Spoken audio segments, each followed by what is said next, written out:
Oke, Irwan, santai aja. Kita coba latihan. Nanti kita akan sama-sama evaluasi setelah ini. Em, di sana kan pagi, jadi aku akan bilang selamat pagi. Seakan-akan ya nanti interviewnya juga pagi hari. Oke, kita mulai ya. Iya Kak, siap. Nanti izin Oke, Kak, nanti saya panggilnya Bapak ya supaya lebih boleh, boleh. formalitas. Silakan aja ya. Oke, mari kita mulai. Selamat pagi, Mas Irwansyah. Selamat pagi Bapak. Apa kabar, Mas Irwansyah? Alhamdulillah baik. Semoga Bapak juga dalam keadaan sehat. Terima kasih. Oke, kita akan mulai interviewnya kali ini. Em, Untuk Irwansyah kan kemarin udah latihan yang pertama, maksudnya sudah mencoba sesi yang pertama di batch 1, jadi udah tahu lah ya interviewnya kayak gimana. Jadi aku nggak perlu lagi jelasin ya. Oke, kita langsung aja kalau gitu. Oke, Mas Irwansyah, kita sudah terima dokumen-dokumennya dan sebagainya, dan sekarang kita mau eksplor lebih lanjut profilnya Mas Irwansyah seperti apa. Nah, kita bisa mulai dengan silakan Mas Irwansyah memperkenalkan diri terlebih dahulu. Baik, terima kasih Bapak. Selamat pagi Bapak seluruh panelis yang berbahagia. Sebelumnya saya sangat mengapresiasi kepada seluruh tim LPDP dan bersyukur sekali bisa sampai pada tahap ini. Salam kenal Bapak, perkenalkan saya Irwansyah, biasa dipanggil Irwan, berasal dari Kabupaten Wajo, Provinsi Sulawesi Selatan. Saya memiliki ketertarikan di bidang pertanian sejak kecil, dikarenakan terlahir dan tumbuh dari keluarga petani. Yang kemudian minat tersebut saya lanjutkan, saya dalami dengan menyelesaikan perkuliahan di S1 Fakultas Pertanian Universitas Hasanuddin. Alhamdulillah, saat ini saya mengabdikan diri sebagai pelayan masyarakat pada Dinas Pertanian dan Ketahanan Pangan Kabupaten Wajo. Kurang lebih 6 tahun lamanya melakukan pengabdian bersinggungan langsung dengan masyarakat petani dan fokus saya saat ini adalah meningkatkan produktivitas petani melalui optimasi kelembagaan petani. Saya berencana melanjutkan studi S2 pada program studi agribisnis dengan harapan nantinya saya bisa membawa pulang solusi terkait dengan lemahnya kapasitas kelembagaan petani yang berdampak pada stagnannya produktivitas dan juga bahkan di Wajud sendiri di daerah saya berasal selama kurang lebih 3 tahun terakhir ini mengalami penurunan produksi. Olehnya itu hal ini tentunya akan berdampak pada program eh, mewujudkan ketahanan pangan nasional yang dicanangkan oleh pemerintah saat ini. Terima kasih Bapak perkenalan diri saya. Oke, jadi memang dari awal sudah tertarik dengan pertanian, S1 pertanian, sekarang juga menjadi ASN di Dinas Pertanian, sudah 6 tahun, fokusnya produktivitas, mau S2 di bisnis pertanian di Hasanuddin ya. Oke, Betul Bapak. nah kenapa tadi kamu menyebutkan soal kapasitas pertanian, adanya penurunan produksi, nanti berkaitan dengan ketahanan pangan. Memangnya masalahnya apa sih? Kenapa mau S2? Eh, Berdasarkan pengalaman saya Bapak yang kurang lebih 6 tahun bersinggung langsung dengan masyarakat petani, saya melihat beberapa program-program yang dijalankan oleh pemerintah eh, kebanyakan berhenti ketika bantuan telah berakhir. Setelah menyisik lebih lanjut, ternyata persoalannya ada pada lemahnya kapasitas kelembagaan petani. Kelembagaan petani kita, khususnya di Wajo sendiri itu memiliki kapasitas yang sangat lemah dan daya tawar yang kurang baik di akses pasarnya sehingga hal ini menyebabkan em, banyaknya program-program yang berjalan itu berhenti ketika setelah bantuan berakhir sehingga kesinambungan akan keberlanjutan dari program itu tidak berjalan karena memang kelembagaan petani, kondisi kelembagaan petani kita ini tidak cukup aktif dan mandiri. Hal ini juga ternyata sudah dilakukan penelitian sebelumnya di Universitas Papua tahun 2021 yang mengatakan bahwa eh, akibat dari lemahnya kapasitas kelembagaan petani ini menjadi salah satu faktor utama kenapa banyak program-program itu tidak berlanjut atau kesinambungan dari program bantuan yang diberikan oleh pemerintah tidak berlanjut di tingkat kelompok tani seperti itu. Oke, hubungannya sama kamu apa? Ya, saat ini saya berfokus pada peningkatan kapasitas kelembagaan petani dalam rangka untuk mendongkrak produktivitas petani, Bapak. Dan memang jabatan saya saat ini di Dinas Pertanian itu adalah sebagai analis pasar hasil pertanian, di mana saya melakukan analisis kepada tingkat sosial ekonomi pertanian termasuk dengan tingkat struktur atau kelembagaan dari kelompok tani itu sendiri sehingga output-output yang saya berikan di setiap hasil kerja saya itu berupa kebijakan-kebijakan terkait dengan bagaimana pengelolaan em, produktivitas petani mulai dari hulu sampai ke hilirnya termasuk dalam bagian struktur atau kelembagaan petani itu Bapak. Hmm. Boleh tolong jelasin lebih lanjut nggak? Apa maksudnya ketika tadi Mas Irwansyah bilang lemahnya kelembagaan petani. Lemahnya ini karena apa? Terus tadi Mas Irwansyah bilang daya tawarnya kurang baik. Itu maksudnya seperti apa? Baik. Untuk peran kelembagaan petani sendiri, Bapak, dari segi kita lihat dari segi perannya itu sangat lemah karena hal ini dilihat dari data sebanyak 4.278 kelembagaan petani yang ada di Kabupaten Wajo itu sendiri hanya tercatat 19 yang masuk ke dalam kelembagaan ekonomi aktif. Dan yang diharapkan adalah semua kelembagaan ekonomi petani itu semuanya masuk ke dalam kelembagaan ekonomi aktif. Hal ini juga diperkuat dari data BPS bahwa sebanyak 20 lebih dari 90% itu rumah tangga petani Indonesia tergolong skala kecil, artinya tidak memiliki kelembagaan ekonomi yang kuat sehingga mereka kesulitan dalam mengakses modal, pasar dan juga informasi. Sedangkan terkait dengan daya tawar yang rendah itu memang impact dari lemahnya kelembagaan itu membuat mereka terkadang tidak memiliki kekuatan untuk menentukan harga pasar. Jadi ketika mereka panen produksi, mereka hanya terkadang menerima apa harga yang telah ditetapkan oleh para tengkulak-tengkulak sehingga mereka tidak memiliki daya tawar untuk menaikkan harga dari produksi mereka seperti itu. Oke. Berarti sebetulnya masalahnya di tengkulaknya atau di kelembagaan petaninya. Secara internal Bapak di kelembagaan petani untuk tingkat petani itu sendiri. Adapun tengkulak itu adalah faktor dari eksternalnya sendiri. Karena ketika kita bisa membina atau menguatkan kapasitas kelembagaan petani ini, maka mereka akan secara kelembagaan mereka kuat dan ketika melakukan pemasaran, mereka punya banyak jejaring di luar sana yang tidak hanya tergantung pada satu tengkulak tertentu, sehingga ketika mereka bisa bersama-sama dalam melakukan pemasaran, mereka lebih kuat untuk secara posisi tawarnya itu lebih lebih baik karena mereka mereka punya jaringan yang lebih luas. Jadi tidak bergantung pada satu atau dua tengkulak tertentu saja, Bapak. Oke. Boleh kasih satu contoh nggak? Tadi kan Mas Irwansyah bilang ada program nih, program pemerintah ya. Tapi kemudian program pemerintahnya ketika bantuannya sudah turun berhenti tidak lanjut karena lemahnya kelembagaan petani yang disebutkan tadi, daya tawarnya kurang baik ya. Ada satu contoh kasus nggak di mana programnya seperti apa, lalu kenapa berhenti, yang menunjukkan bahwa ini disebabkan oleh lemahnya kelembagaan petani tadi. Ya, seperti yang saya jalankan Bapak sebelumnya adalah terkait dengan program Pangan Lestari, di mana saya bergabung sebagai tim teknis. Nah, program ini terlaksana pada tahun 2022. Kurang lebih kita waktu program itu kurang lebih 3 bulan, mulai dari pelatihan sampai kepada tahap evaluasi. Nah, setelah program bantuan berakhir, ketika semua seluruh bantuan-bantuan diberikan kepada kelompok tani, mereka dibiarkan secara mandiri untuk melanjutkan program tersebut karena memang pada pada dasarnya pelaporan telah selesai.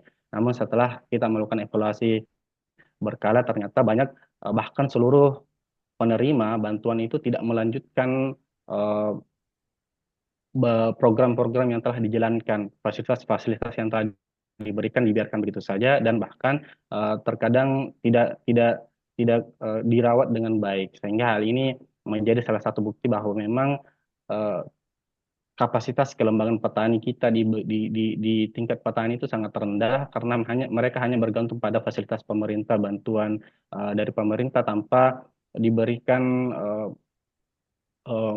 wadah khusus untuk betul-betul bisa berkelanjutan dari segi program yang telah mereka jalankan seperti itu.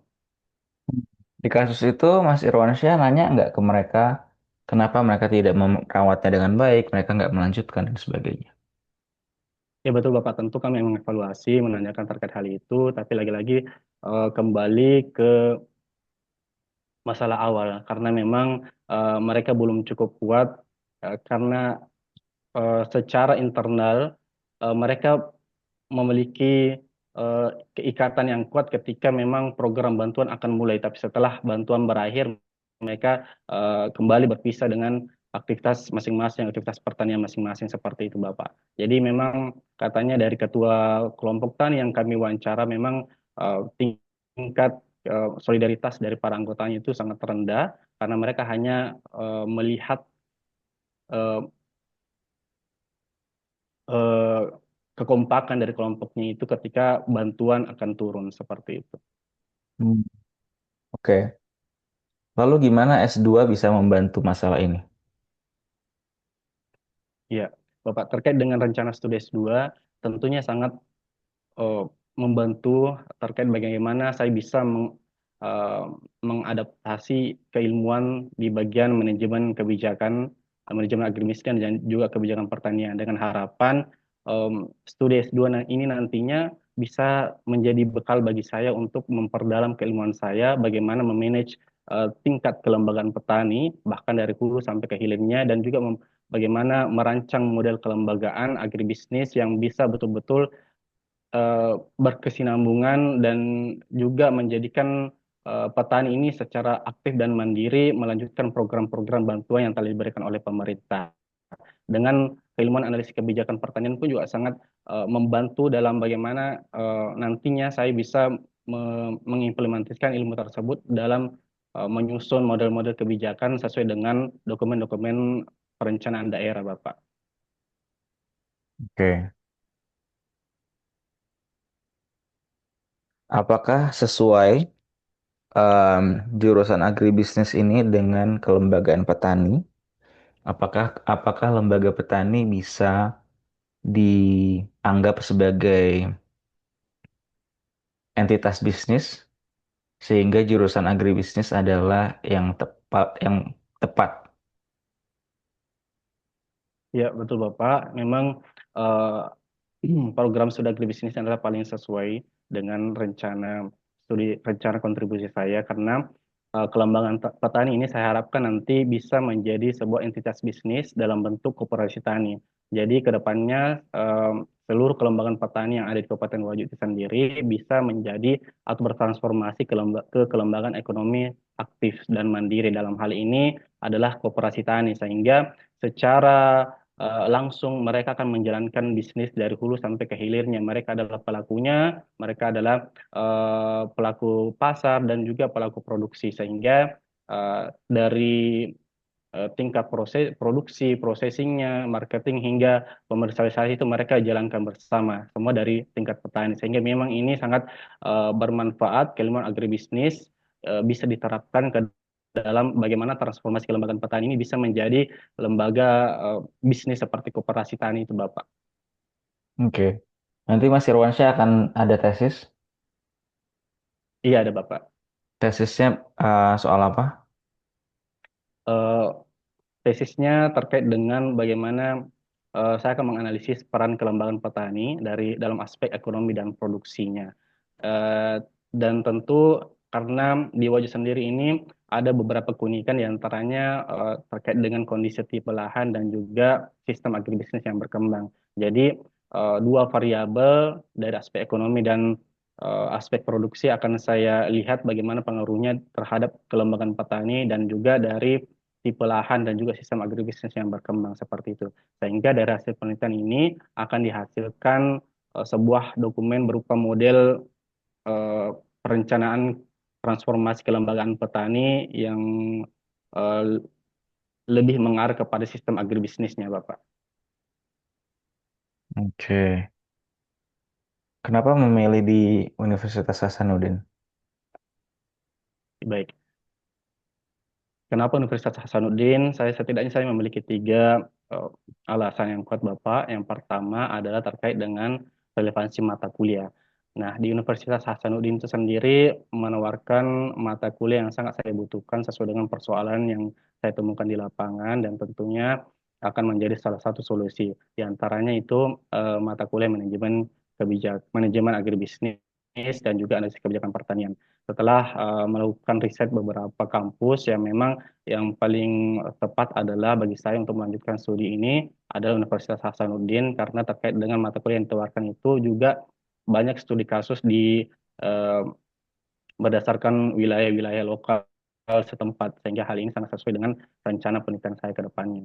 Kemudian yang kedua adalah saya melihat Universitas Hasanuddin salah satunya keunggulannya adalah memiliki kapabilitas dosen pengampu, di mana salah satu dosennya tersebut sering fokus penelitiannya banyak terkait dengan sistem kelembagaan petani yang ada di Kabupaten Wajo, yaitu Bapak Profesor Rahim Dharma, yang setelah melihat banyak jurnal yang beliau terbitkan, dan saya juga setelah mencoba untuk berkomunikasi dengan beliau, dan memang beliau banyak berfokus penelitiannya di Kabupaten Wajo terkait dengan kelembagaan agribisnis. Yang ketiga itu Bapak adalah terkait dengan kredibilitas dari kampus itu sendiri. Saat ini program studi agribisnis di Universitas Hasanuddin telah memiliki akreditasi internasional dari FIBO Quality Seal dan juga telah menekankan bahwa penelitiannya itu akan berfokus kepada kawasan Indonesia Timur untuk pengembangan um, kedaulatan pangan nasional dari Indonesia Timur, Bapak.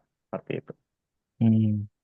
Kenapa nggak ke IPB yang lebih secara ranking lebih di atas? Ya, betul Bapak, memang secara ranking lebih di atas, tapi saya melihat urgensi dari persoalan yang saya temukan memang harus betul-betul dihadapkan atau diselesaikan dengan eh, bimbingan dari pakar yang telah berpengalaman di lapangan. Artinya, di lapangan dalam hal ini adalah mereka yang telah lama atau sering melakukan kajian atau penelitian di lokasi kasus tersebut. Dalam hal ini di Kabupaten Wajo sendiri sering dilakukan penelitian oleh salah satu profesor yang ada di Unhas. Sedangkan yang saya temukan di kampus lain, baik itu IPB maupun UGM, belum pernah ada yang melakukan penelitian dengan kajian yang sama serta rencana penelitian yang saya ingin kerjakan, Bapak. Hmm. Oke. Lalu nanti setelah selesai kuliah, rencananya kamu mau ngapain? Baik, setelah studi nantinya, saya akan kembali ke instansi saya, ke daerah saya, untuk mengimplementasikan hasil riset penelitian dan juga akan mengintegrasikan dokumen kebijakan eh, terkait dengan transformasi kelembagaan pertanian ini ke dalam dokumen perencanaan daerah. Nah, tentunya hal ini membutuhkan beberapa strategi yang telah saya susun berdasarkan durasi waktu, yaitu jangka pendek. Di 2 tahun pertama, saya akan memimpin pemetaan analisis kelembagaan petani berdasarkan data spasial dan juga produksi. Saya akan mendorong bagaimana rencana ini akan masuk ke dalam rencana pembangunan yang menengah daerah dan juga Renstra Dinas melalui Forum Musrembang dan juga FGD Lintas OPD dengan harapan nantinya rencana ini memiliki legitimasi kelembagaan yang kuat sehingga dalam pelaksanaan di lapangan itu lebih mudah untuk dijalankan karena sudah memiliki legitimasi kelembagaan yang kuat.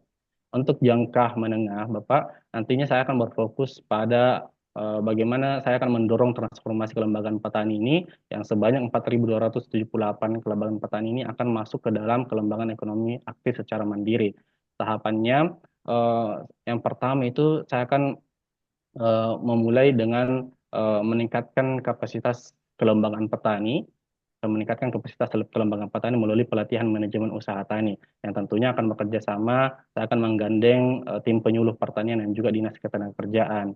Kemudian saya akan eh, membuat eh, koperasi tani di setiap desa yang bekerja sama dengan dinas koperasi dan selanjutnya akan ada mengintegrasikan sistem informasi pasar digital yang mudah diakses oleh petani yang akan bekerja sama dengan dinas kominfotik dengan harapan pada tahap ini seluruh kelembagaan petani itu bisa secara aktif dan mandiri dan semuanya bergabung ke dalam kelembagaan ekonomi aktif seperti itu. Kalau untuk jangka panjangnya sendiri, saya berharap nanti ada eh, perkembangan atau ingin mengembangkan kelembagaan petani ini secara berkelanjutan dengan memanfaatkan atau mengintegrasikannya dengan program kawasan pertanian terpadu, sehingga kawasan ini akan menjadi pusat pelatihan teknologi, pusat regenerasi petani milenial, dan juga jejaring agribisnis yang bisa eh, kiranya memberikan peningkatan nilai daya tawar dari koperasi tani atau kelembagaan petani itu sendiri, Bapak, seperti itu. Oke. Tadi kan kamu menyebutkan mendorong sebelum ke sana ke yang jangka pendek dulu deh. Pemetaan kelembagaan, pemetaan analisis kelembagaan, data spasial dan produk produktivitas. Apa maksudnya data spasial dan produktivitas di sini?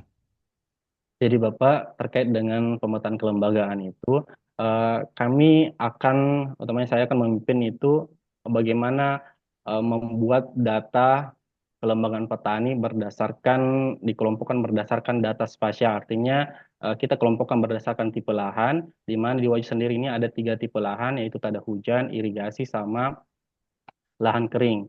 Kemudian juga berdasarkan produksi, nanti kami lihat bagaimana eh, kelembagaan petani mana yang memiliki produksi tinggi dan produksi rendah, sehingga hal itu bisa menjadi acuan bagi kami untuk dalam mengelompokkan terkait dengan peran kelembagaan petani yang lemah, sedang atau kuat, sehingga nanti pada saat peningkatan kapasitas kelembagaan petaninya itu lebih terukur, bisa supaya bisa dikelompokkan dan bisa kita berikan pelatihan sesuai dengan kebutuhan dari spesifik kelompok tani itu sendiri, Bapak.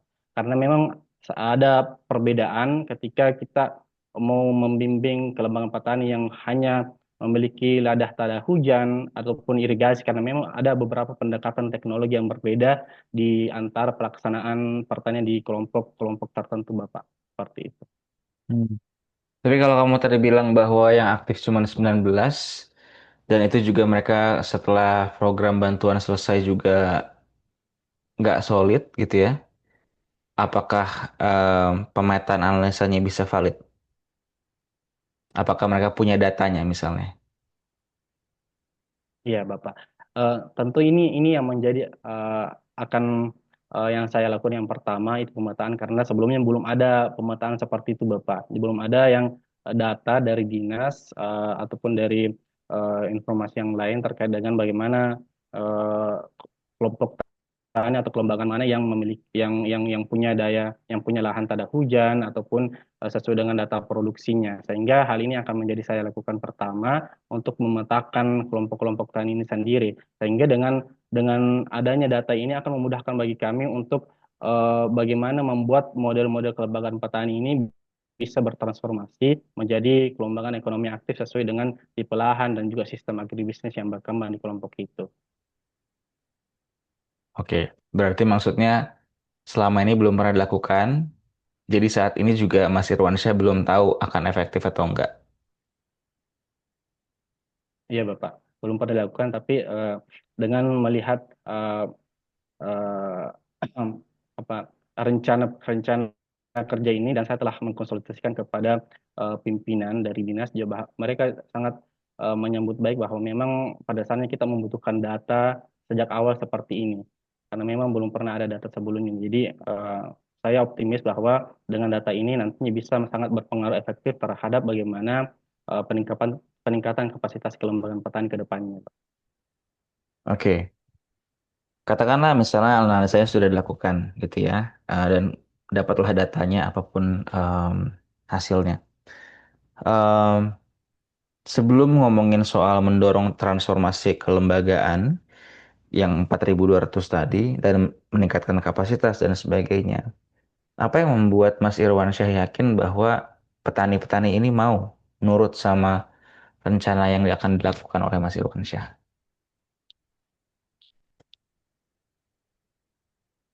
Baik, Bapak. Tentunya dengan kebijakan yang telah dikeluarkan oleh pemerintah nantinya, rencana kontribusi ini saya masukkan ke dalam dokumen perencanaan daerah, sehingga akan menghasilkan legitimasi kelembagaan yang kuat. Ketika punya legitimasi kelembagaan yang kuat, maka tentu akan ada aturan pengikat yang akan dijalankan kepada tingkat kelompok taninya, Bapak, sehingga nantinya hal ini akan berkesinambungan terkait dengan bagaimana fasilitas pemerintah yang diberikan kepada kelompok tani. Jika memang secara persyaratan dari eh, syarat-syarat yang diberikan pada dokumen perencanaan daerah itu terkait dengan bagaimana kita mentransformasikan kelembagaan petani, maka tentu tidak akan bisa menerima fasilitas dari pemerintah.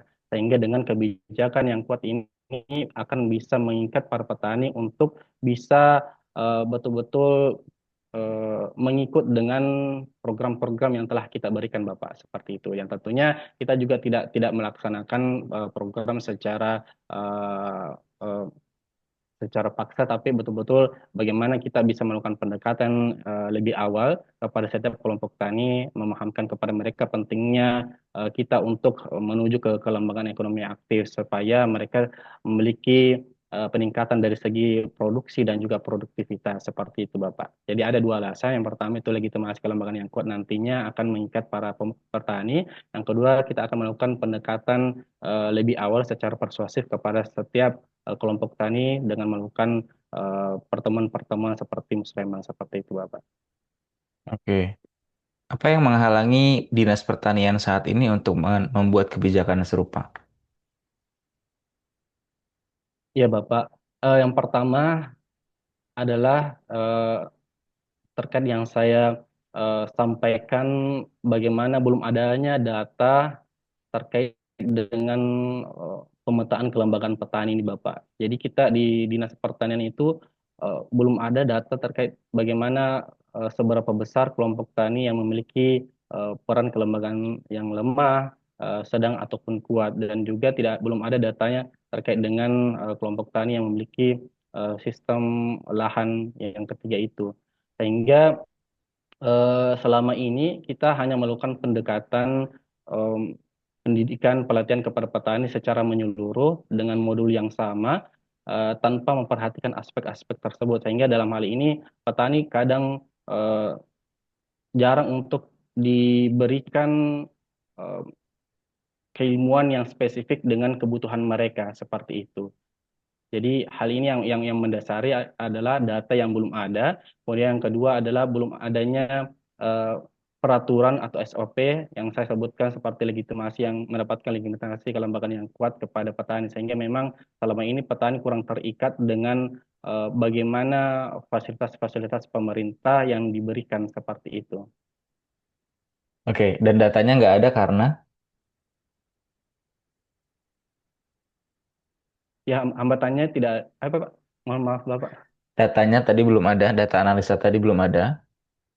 Karena apa? Kenapa belum ada datanya sampai sekarang? Iya.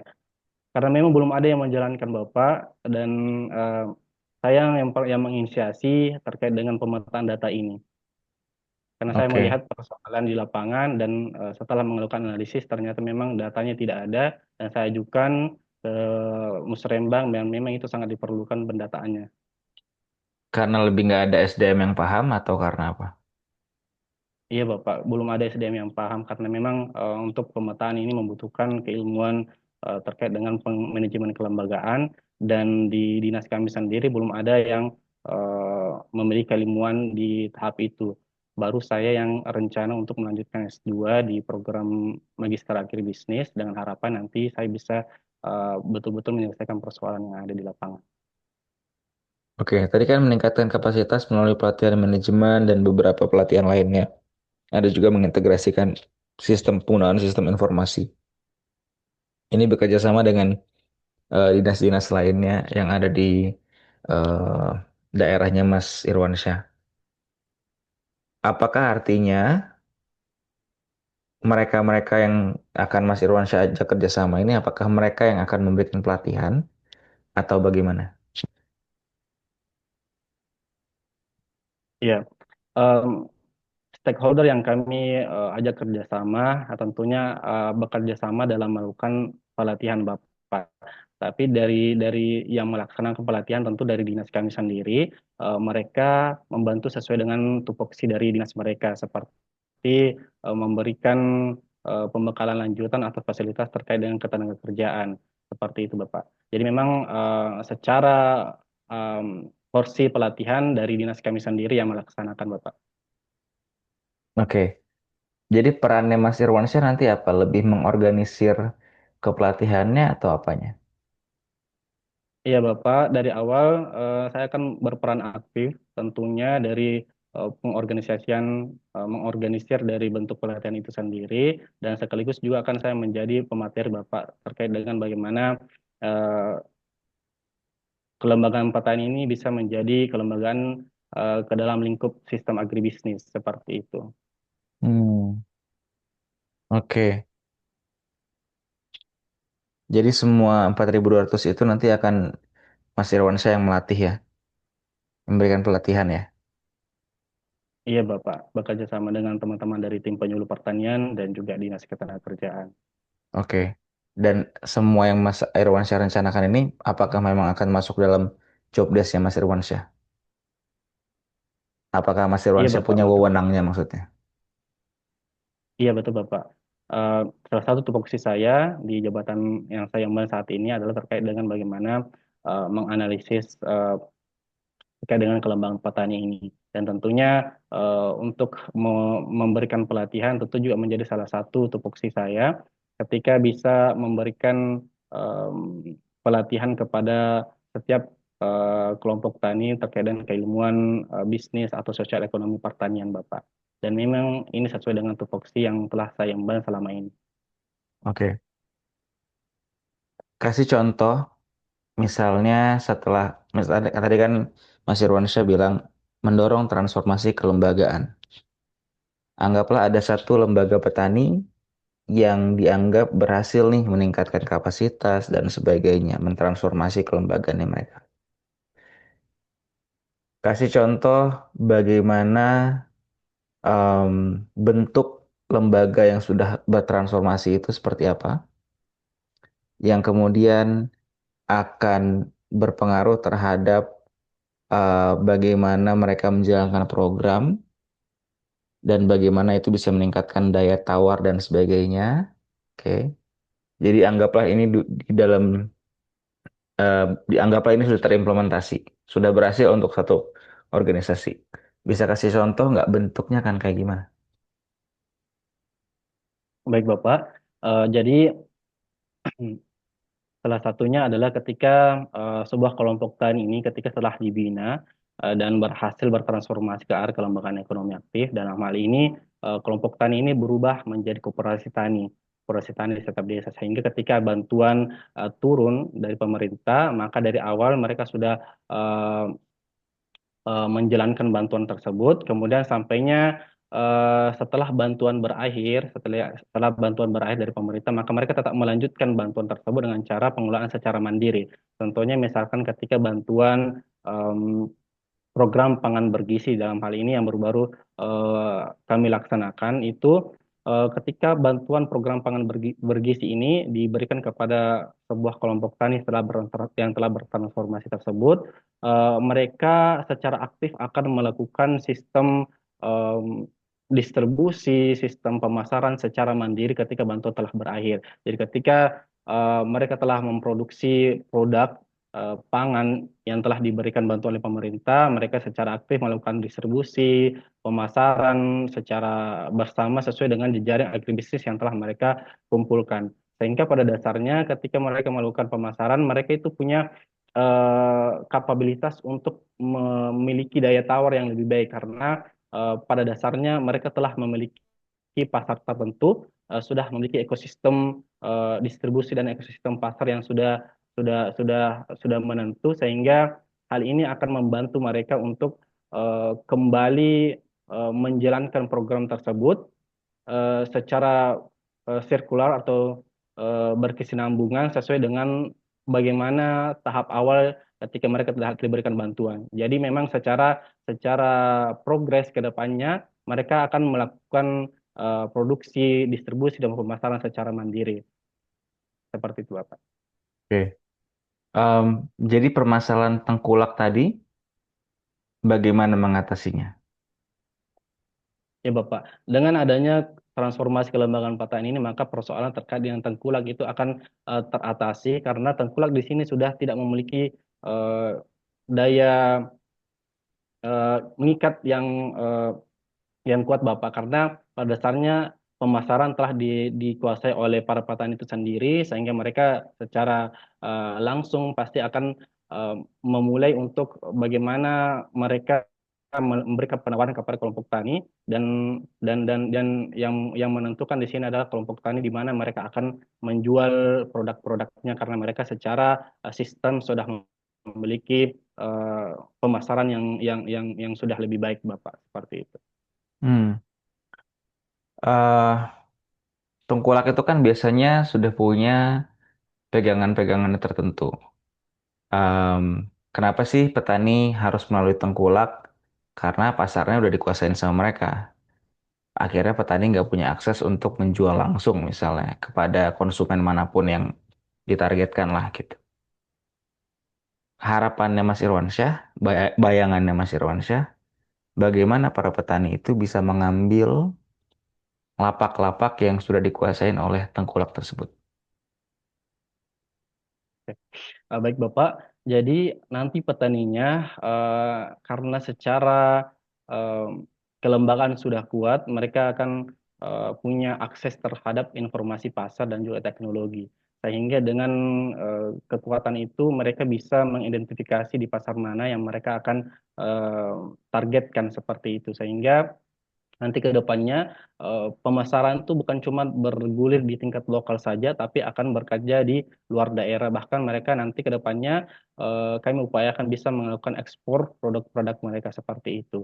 Sehingga dengan kekuatan informasi pasar yang telah dikuasai, yang telah didapatkan, tentu mereka punya kekuatan lebih untuk menentukan proses marketing dari produk-produk mereka seperti itu, Bapak. Sehingga Tengkulak nanti ke depannya nanti hanya akan melakukan untuk kerjasama bagaimana supaya mereka bisa ikut dalam memasarkan produk-produk dari setiap kelompok tani yang telah terbentuk, Bapak. Oke. Mas Irwan boleh tolong ceritakan pengalaman leadershipnya Mas Irwan? Oke. Baik, Bapak. Em, Pengalaman leadership saya salah satunya adalah ketika memimpin em, sebuah tim pelaksanaan teknis yang ada di dinas saya, yaitu tim evaluasi penyelenggaraan statistik sektoral. Saya dipercayakan sebagai ketua oleh pimpinan karena pada saat itu saya mengajukan diri untuk mengambil porsi job desk yang lebih banyak karena melihat kemampuan saya menilai bahwa saya memiliki kemampuan untuk bisa mengambil job yang lebih banyak di bagian tim tersebut sehingga dijadikan sebagai ketua. Nah, pada saat itu strategi yang saya lakukan adalah bukan hanya menyusun penilaian tetapi bagaimana membangun koordinasi lintas sektor karena pada dasarnya tim tim penilaian tersebut adalah tim lintas sektor bidang sehingga saya berusaha untuk membagi job desk masing-masing anggota sesuai dengan bidangnya dan kami koordinasi melalui satu satu format yang telah saya buat sehingga nanti pada saat menjalankan penilaian tersebut itu sesuai dengan format yang telah disediakan. Nah, pada saat itu saya menginisiasi untuk menyusun metadata kegiatan sehingga hal itu yang menjadi acuan bagi seluruh anggota untuk menilai statistik yang telah mereka dapatkan di setiap sektor bidang seperti itu, Bapak.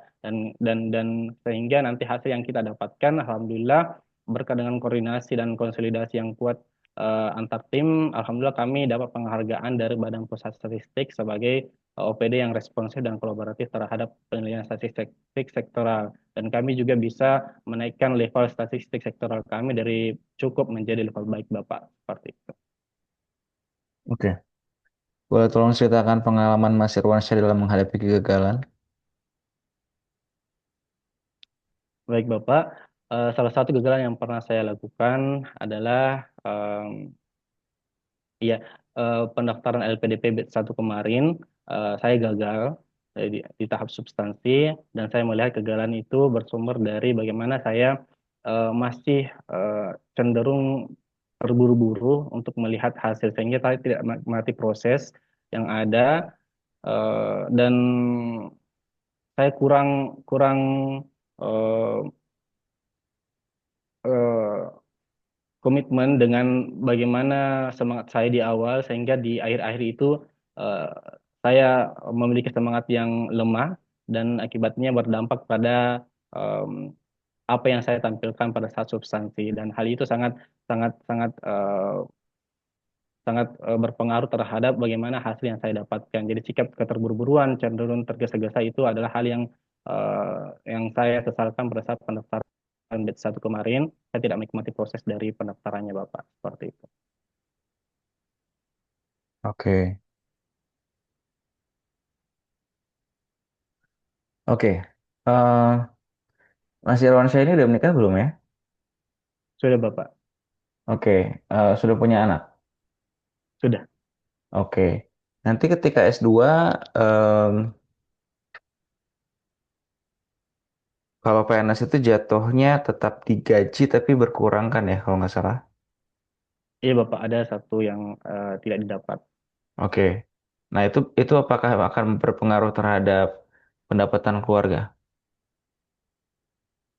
Iya, ya tentunya secara langsung akan berpengaruh Bapak, tapi memang dari awal saya sudah diskusikan kepada keluarga, kepada istri bahwa memang nanti harus ada yang dikorbankan. Salah satunya adalah terkait dengan penerimaan atau pendapatan keluarga. Jadi memang istri sangat mendukung bahwa memang karena untuk kebermanfaatan yang lebih banyak, jadi kita berkorban untuk saat ini.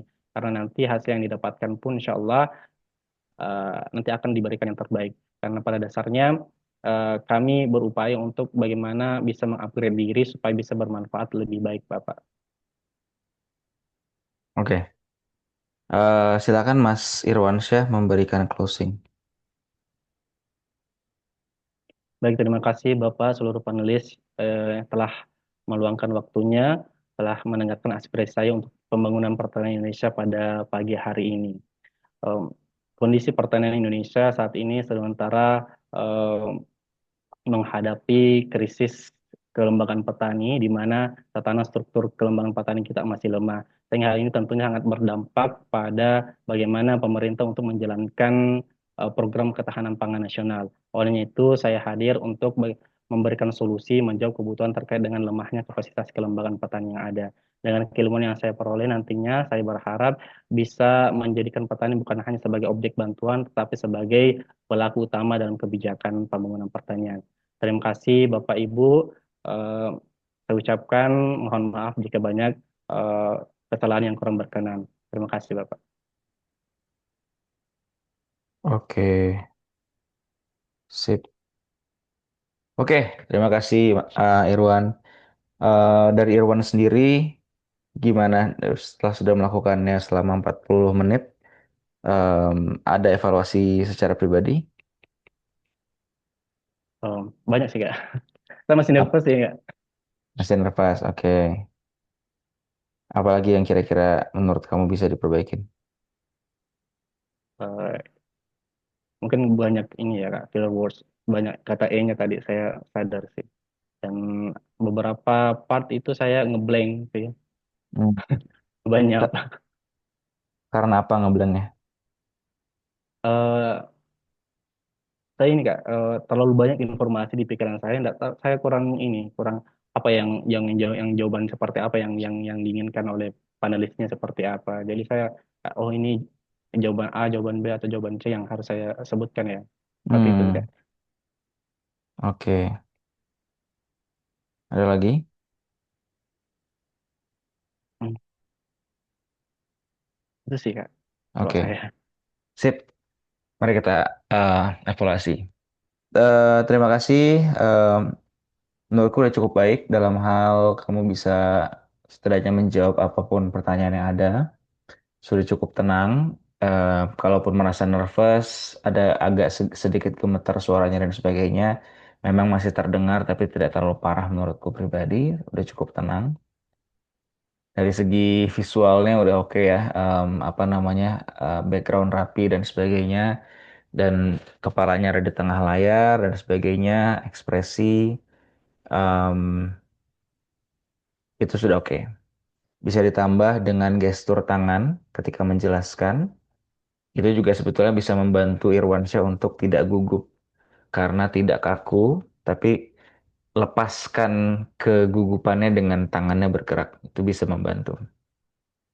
Em, karena kalau kitanya kaku juga itu akan berpengaruh terhadap mentalnya kita. Selain itu, yang bisa ditambah adalah intonasi ketika menjawab. Terutama jawaban-jawaban yang lebih bisa dipersiapkan kayak misalnya closing tadi gitu ya. Tambahkan intonasi untuk bisa memberikan tekanan-tekanan sehingga orang tuh bisa lebih nangkep, orang bisa lebih eh, memberikan perhatian. Ang- Contoh misalnya orang-orang yang suka pidato gitu ya. Kalau pidatonya datar, pasti orang-orang kan tidak akan tergugah gitu kan. Em, Kalau Irwan Syah pernah ikut webinarku yang soal interview, kan di Art of Persuasion itu kita pakai 3 elemen kan. Ethos, logos, pathos gitu kan. Ethos itu kan kredibilitasnya kita, em, logos itu logika dari argumennya kita, pathos itu segi emosionalnya. Nah, jadi kalau misalnya kayak closing tadi, gugahlah emosionalnya si interviewer dengan cara intonasinya bisa divariasikan gitu. Em, Misalnya contoh kayak tadi, saya ingin mengubah petani ha- dari sekedar hanya menjadi objek bantuan menjadi pelaku utama dalam perekonomian melalui pertanian misalnya gitu. Itu datar, tapi kan kamu bisa bilang bahwa em, saya ingin mengubah paradigma bahwa petani bukan hanya objek bantuan, tetapi petani adalah pelaku utama yang bisa menggerakkan roda ekonomi melalui pertanian, misalnya gitu. Jadi intonase, gestur, ekspresi itu bisa membuat patosnya akan ditingkatkan dari segi si interviewernya gitu ya. Nah, kalau dari segi pembawaan itu sudah oke dan dari feedback-feedback yang sudah ada. Sekarang kita masuk ke dalam jawaban-jawabannya. Yang paling utama yang Irwansyah perlu evaluasi dan perbaiki adalah bagaimana membuat bahasa jawaban dan bahasa penjelasannya itu lebih konkret, lebih kalau istilah-istilah yang ada di luar sana adalah bahasa bayi gitu. Kurangin bahasa-bahasa jargon-jargonnya, kayak misalnya transformasi kelembagaan, Em, apa tadi ya contohnya, kapasitas gitu ya, daya tawar kurang baik gitu. Boleh aja sebetulnya ada istilah-istilah itu, tapi pastikan bahwa itu bukan hanya slogan-slogan besar, tapi ada contoh konkretnya gitu. Karena prinsipnya begini, kita nggak tahu yang interview kamu itu adalah orang pertanian atau bukan. Kita nggak tahu yang interview kamu mengerti bisnis, mengerti proses perdagangan atau tidak. Ya kita nggak tahu. Sehingga kita perlu membuat dia paham apa yang kita omongin. Bukan bukan bukan kita menunjukkan seberapa pahamnya kita, bukan, tapi seberapa kita bisa membuat dia paham apa penjelasan kita, gitu. Jadi kalau ternyata dia tidak paham istilah-istilah yang kamu sampaikan tadi, jadinya mentah buat dia, gitu. Em, aku juga kan termasuk bukan orang pertanian, bukan orang perdagangan, tapi karena latar belakangku sebagai people development consultant pernah juga ngebantuin klien eh, dalam bidang perdagangan dan sebagainya, makanya tadi aku bisa ngebahas tengkulak gitu at least. Tapi yang tadi aku bertanya, misalnya contoh, apa sih maksudnya daya tawar kurang baik? Em, Kelembaga, lemahnya kelembagaan itu maksudnya seperti apa gitu. Nah, kenapa aku nanya? Itu sebetulnya mau meminta kamu untuk lebih konkret gitu. Bahasakan itu secara lebih konkret. Maksudnya apa gitu. Jadi strateginya ada dua. Satu, kamu ubah istilahnya. Dua, kamu kasih contoh konkretnya gitu. Em, itu secara garis besar untuk jawabannya. Karena menurutku tadi masih banyak jawaban-jawaban yang lebih em, bagaimana kamu mau menjelaskan dari sudut pandang kamu, tapi bukan menjelaskan bagaimana si orang itu bisa paham gitu. Nah, sekarang kita masuk ke jawaban-jawaban secara spesifiknya. perkenalan yang aku suka adalah flow antara satu poin dengan poin lain itu bagus, nyambung. Oke. Contoh misalnya sudah dari kecil erat dengan pertanian karena tumbuh di keluarga petani sehingga S1-nya pertanian dan sekarang juga jadi pelayan masyarakat di bidang pertanian gitu ya. Itu udah oke tuh. Di akhir ketika ngomongin S2, agribisnis pertanian Unhas, kapasitas pertanian dan segala macem, itu coba dipersingkat. Karena belum di situ momennya kamu mau menjelaskan semuanya. Kak, em, ingat juga bahwa itu masih awal-awal pertanyaan, sehingga wawancaranya juga belum siap untuk menerima informasi yang sebanyak itu. Terutama karena tadi di awal udah agak lumayan sedikit agak panjang lah kamu menjelaskan introduction kamu gitu ya.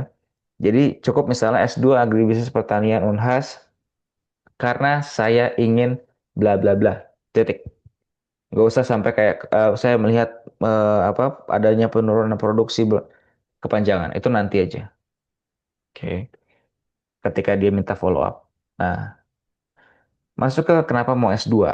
Tadi kamu ngomongin perjalanan 6 tahun, ada program pemerintah berhenti dan sebagainya gitu ya. Di poin itu kamu hanya menjelaskan masalah tapi tidak menjawab pertanyaan. Pertanyaanku adalah kenapa kamu mau S2? Pertanyaanku bukan apa isu yang kamu bawa. Kalau aku tanya kalau aku nanya apa isu yang kamu bawa, jawabannya adalah program pemerintah berhenti dilanjutkan oleh para petani karena lemahnya kelembagaan, bla bla. Itu isunya. Nah, kalau mau sampai menjawab pertanyaan kenapa mau S2, isu yang kemudian dijawab sama S2-nya bagaimana? Gitu. Makanya tadi aku nanya kan, setelah kamu ngejelasin segala macam, aku nanya, jadi hubungannya sama kamu apa? Gitu. Karena kamu tidak menghubungkan ke perannya kamu, tidak menghubungkan ke S2-nya kamu. Gitu. Jadi revisinya misalnya, kenapa mau S2? Dari 6 tahun pengalaman saya bekerja di Dinas Pertanian, saya melihat ada satu masalah bahwa lemahnya kelembagaan petani yang menyebabkan lemahnya produksi para petani dan akhirnya tidak tercapainya ketahanan pangan yang direncanakan oleh atau yang ditargetkan oleh pemerintah. Nah, dengan saya S2, harapannya saya bisa bla bla gitu. Oke. BTW ini karena waktunya terbatas, aku akan lanjut jelaskan. Tapi kalau ada yang mau ditanya, bilang aja ya. Ya, Potong aja gitu. Em,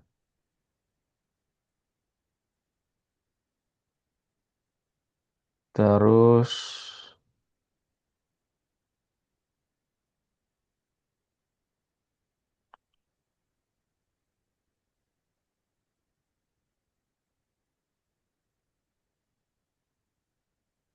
oke.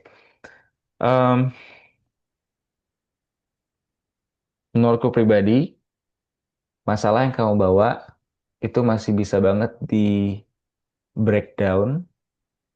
Em, Sebetulnya masalah utamanya apa? eh Gini ya, ini yang aku dalam pikiranku aku thinking out loud. Petani sibuk sendiri-sendiri. Oke. Alasannya bisa banyak. Mungkin mereka juga sudah sibuk dengan produksinya mereka sendiri, dengan masalahnya mereka sendiri, sehingga mereka tidak terpikir untuk, ayo kita berorganisasi, berlembaga gitu. Em, oke, ya, bagaimana memetakan ini? Masalah pertama adalah petani tidak berlembaga. Masalah kedua adalah petani berlembaga, tetapi lembaganya tidak aktif. Masalah ketiga adalah petani tidak melanjutkan kelembagaannya atau tidak mengurus kelembagaannya. Oke. Masalah keempat misalnya soal produktivitas petani. Contoh ada empat pertanyaan, ada empat masalah itu ya. Nah, empat masalah itu bisa dipretelin satu persatu. Masalah pertama, petani tidak berlembaga. Kenapa? Satu, apakah mereka tidak tahu caranya? Kedua, apakah mereka tidak mau karena menurut mereka ribet? Atau mereka mau tapi mereka tidak bisa? eh Balik lagi mungkin bisa jadi tidak mau, tidak tahu, sorry, tidak tahu caranya gimana, atau tahu caranya tapi tidak bisa mengimplementasikannya, misalnya gitu. Nah, pertanyaan itu kalau udah terjawab, misalnya oke masalah petaninya sebetulnya kenapa, itu yang akan menentukan aksi kamu kayak gimana, ya kan? Kalau tidak tahu berarti sosialisasi, tidak mau berarti pendekatan persuasif misalnya, tidak bisa berarti pelatihan. Oke, masuklah. Misalnya mereka udah petaninya sudah berlembaga nih, tapi lembaganya tidak aktif. Mulailah masuk ke bagaimana mereka memanage lembaganya. Em, ini udah masuk ke ilmu ilmu kelembagaan ya, manajemen sumber daya manusia di dalam lembaga misalnya. eh Apa sih yang memotivasi orang di dalam sebuah lembaga? Satu, misalnya soal em, inklusivitas dan kebersamaan.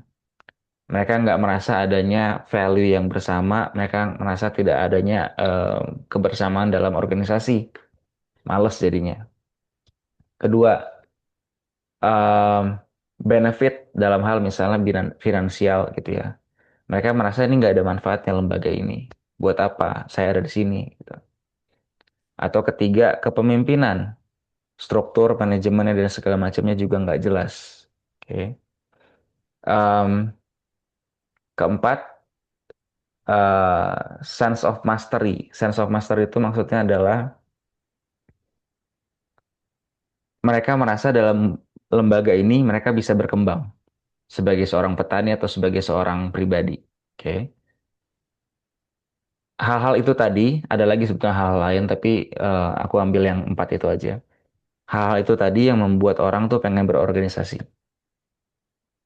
Nah, kalau tadi kamu bilang bahwa petaninya ini hilang-hilangan, setelah mereka kemudian dapat bantuan mereka hilang, ya kan? Sebetulnya masalahnya kenapa? Oke. Tadi kan kamu nanya tuh, kamu sudah tanya, kamu bilang kamu sudah tanya ke si orangnya, mana ya tadi ya? Hmm. Nah, kamu bilang secara internal nggak kuat, tingkat solidaritas rendah. Nah, itu lanjutin lagi pertanyaannya. Kenapa tingkat solidaritas rendah? Oke. Em, Pertanyaan-pertanyaan ini akan menentukan rencana kontribusi kamu. Karena rencana kontribusi kamu masih general dalam hal gini. Oke, nanti saya akan buat pelatihan. Tapi balik lagi, sebetulnya masalahnya apa? Apakah karena memang mereka tidak tahu cara membuat lembaga atau cara mengatur lembaga, atau sebetulnya ada masalah lain yang lebih kultural misalnya gitu. Nah, em, itu akan membuat jawaban kamu lebih tajam. Dan kalau kamu ketemu interviewer yang nyecar, bisa dicecar ke sana, terutama kalau dia mengerti soal manajemen gitu. Aku tadi tidak menyecar sampai sana karena kita harus menghemat waktu juga. Em,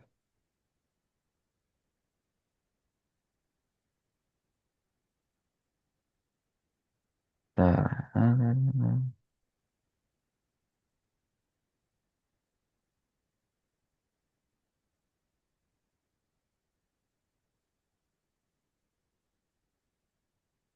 Oke, ini nyambung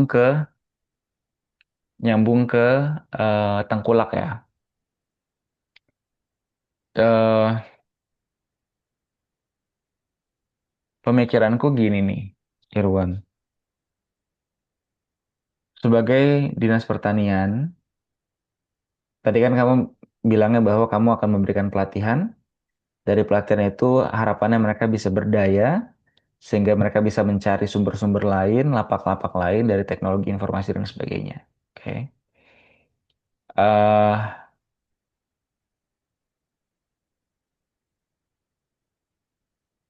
Gini, ada masalah-masalah yang kita ngomongin secara sistem ataupun kultural yang kemudian menghalangi para petani ini untuk produktif. Salah satunya tengkulak tadi. Oke. Tengkulak kan masuk dalam sistem perdagangannya sebetulnya, ya kan? Distribusi dan sebagainya. Sehingga kalau misalnya kamu me- memperkuat si petaninya, tetapi halangan-halangan secara sistem dan kultural ini yang dari eksternal tidak diapa-apain,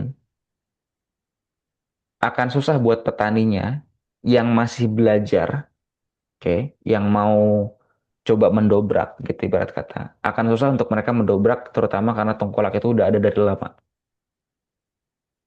Sehingga pertanyaan adalah apa yang bisa dilakukan Dinas Pertanian untuk tidak hanya memberikan analoginya gini,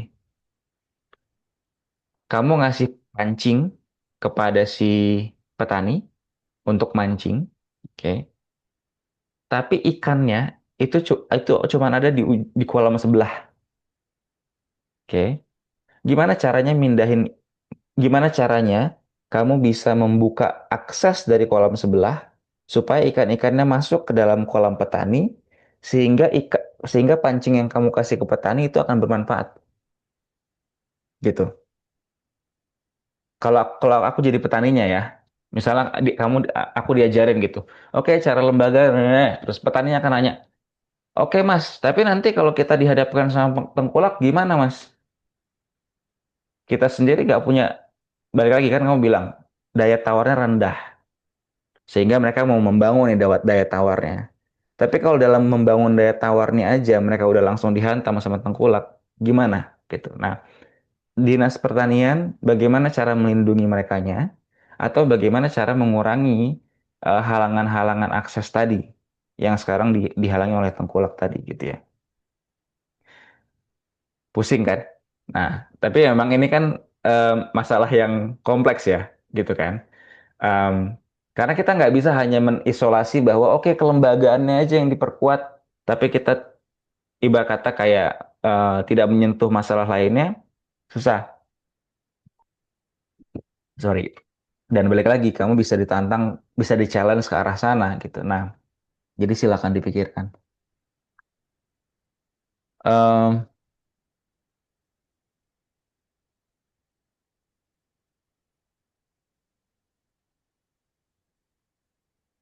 aku tidak riset soal IPB dan sebagainya. Aku percayakan saja kepada kamu. Kalau memang alasan-alasan yang tadi kamu sebutkan sudah benar, eh, ya menurutku sih tidak ada masalah ya. Em,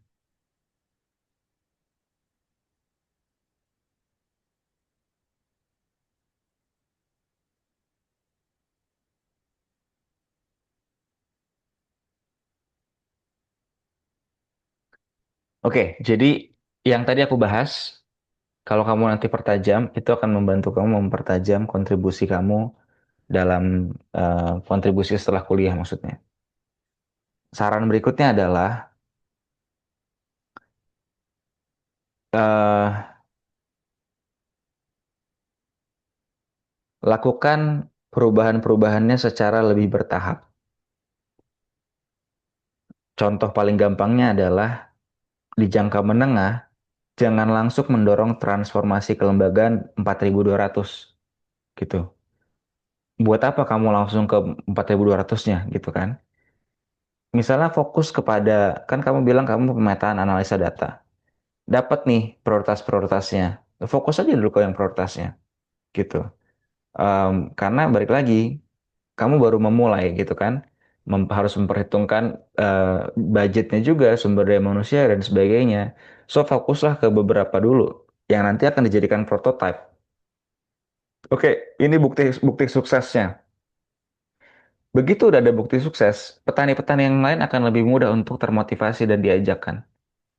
Ini loh contohnya, dan itu nanti mereka-mereka yang sudah sukses itu akan jadi marketernya kamu gitu. Akan mempromosikan, iya kita kemarin udah dibantu sama Dinas Pertanian, mereka itu akan mengajak tuh petani-petani lain gitu. Em, Balik lagi ke pertanyaanku yang tadi, bagaimana kamu yakin para petani ini mau ngikut programnya gitu? Benar soal peraturan pemerintah, aturan pengikat, nanti fasilitasnya tidak akan diberikan dan sebagainya. Oke. Em, Tetapi kita sama-sama tahu bahwa kalau kalau pendekatannya top down, saya bikin aturan, kamu harus ikut, itu kan nggak akan efektif. Terutama di masyarakat kayak petani, yang mereka bisa aja kayak bodo amat, nggak ada manfaatnya buat saya misalnya gitu. Nah, jadi itu juga harus dipikirkan bagaimana para petani ini bisa secara persuasif kita melakukan pendekatan ya, salah satunya dengan cara fokus ke beberapa orang dulu, beberapa lembaga dulu, sudah berhasil, mereka lah yang akan menjadi agen-agen perubahannya, akan menjadi agen-agen pemasarannya, ibarat kata gitu ya. Em, Supaya program kamu ini akan lebih menarik buat petani-petani lainnya gitu.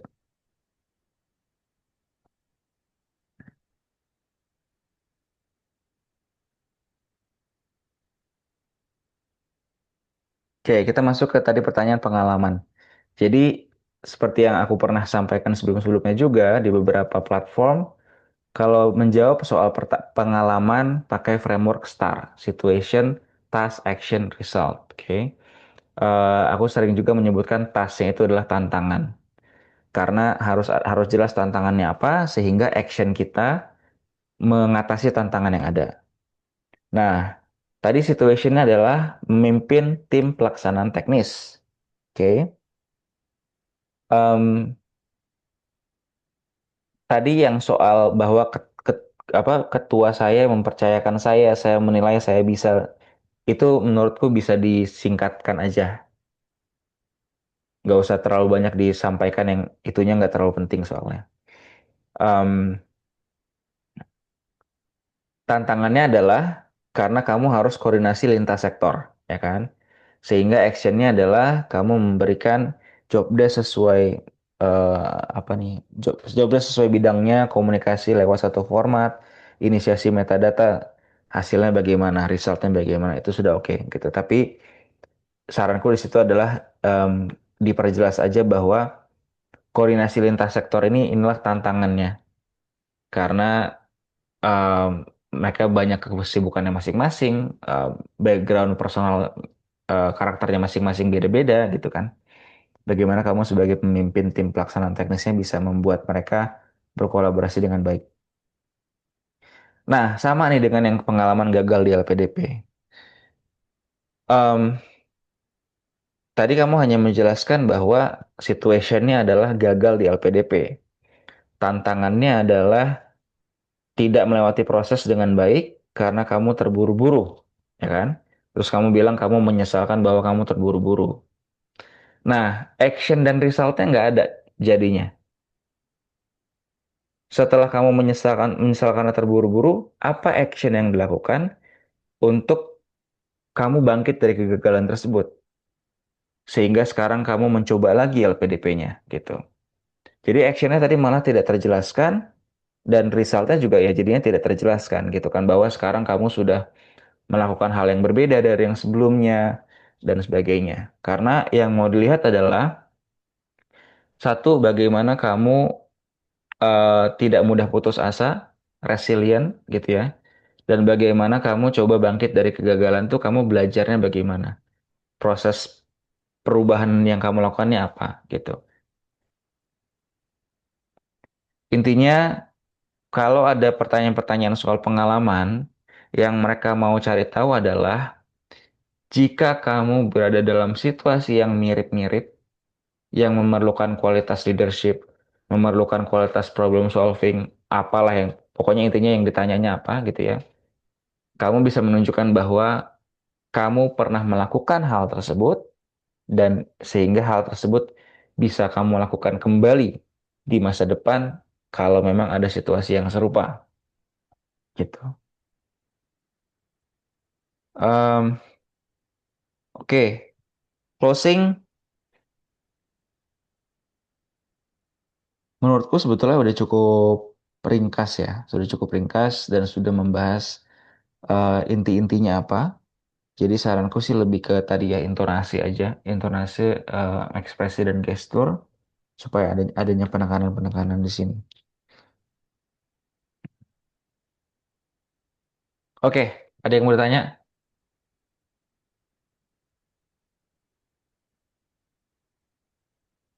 Hmm, ini sudah cukup banyak sih Kak insight-nya. Kayaknya iya sih. Oke. Biasanya memang kalau habis mock-up interview jadinya PR-nya banyak.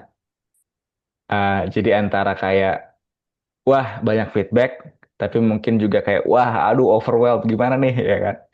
Em, jadi saranku adalah habis ini eh, ya minum dulu istirahat ngapain silahkan. Habis itu baru coba lihat lagi catatannya. Lihat lagi catatannya satu persatu. Oke, mana dulu yang harus saya perbaiki? Mana dulu yang bisa saya perbaiki? Saranku adalah hal-hal yang berpengaruh ke beberapa poin itu dulu yang diurusin. Karena nanti setelah itu nanti ada perubahan dan sebagainya, poin-poin lain akan berpengaruh juga gitu. Kan sekarang kamu belum tahu akan interviewnya kapan, anggaplah masih punya waktu, jadi maksimalkan aja hari demi hari, dicicil, dicicil, cicil. Oke. Em, oke. Kalau memang tidak ada pertanyaan, terima kasih banyak buat sesi mock-up-nya. Mudah-mudahan membantu. Kalau ada yang mau tanya, nanti silakan di WA aja. Other than that, good luck buat revisinya. Terima Oke? kasih banyak. Thank you, Rewansyah. Sehat-sehat. Sampai ketemu lagi kapan-kapan. Dan buat teman-teman yang lain yang menonton, mudah-mudahan juga terbantu. Good luck juga buat persiapan masing-masing. Oke? Oh ya, Thank you. ingat Hmm? nanti enggak ya? Record zoom-nya dikirim enggak ya? Ya, Dibagikan. nanti akan dikirim. Ya. Siap. Kasih banyak ya. Oke.